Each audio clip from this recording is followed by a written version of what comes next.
I want to start with you with the first question that I've asked just about everybody that I've interviewed. And I'm going to ask you to take me back to your introduction to the sport, your first memories of swimming. Where did they take place? And take me back to when the sport was really introduced to you. The sport or swimming? Yes. Because as a swimming, I was on a dock in a lake in Michigan where we would spend the summers. And as a 4-year-old, my brother pushed me in the water and said, sink or swim.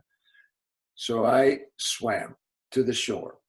And and so every summer we would spend it at the lake from Detroit. And, and all we did as kids, we had our chores, mind you, but basically it was take the shoes off after school, let out in Detroit, go to the cottage, northern Michigan, and hike and swim and play in the woods and row the boat. We had no outboard motor, it was just a row. So it was just very physical, nature-based experience for 3 months every year until I started competitive swimming. And then I would stay in Detroit for the summers and work out at Brennan Pool. And that's where I met Doug Webster, Tom Sullivan, a lot of the others, Patton Pool people. How old were you when you were introduced to Brennan and Patton and those major kind of swimming metropolises in the city? I was 13.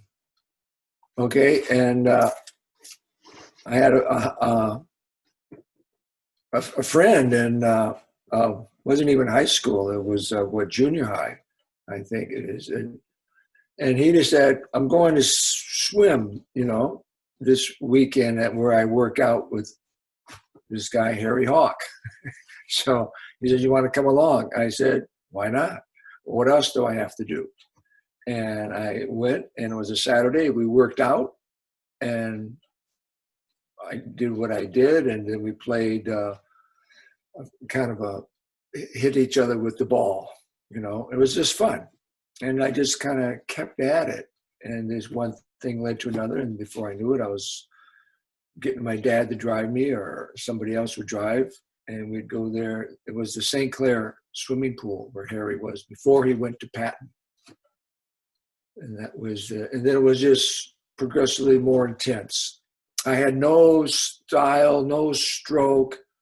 And in fact, the reason I started swimming is I had no eye-hand coordination and ball skills.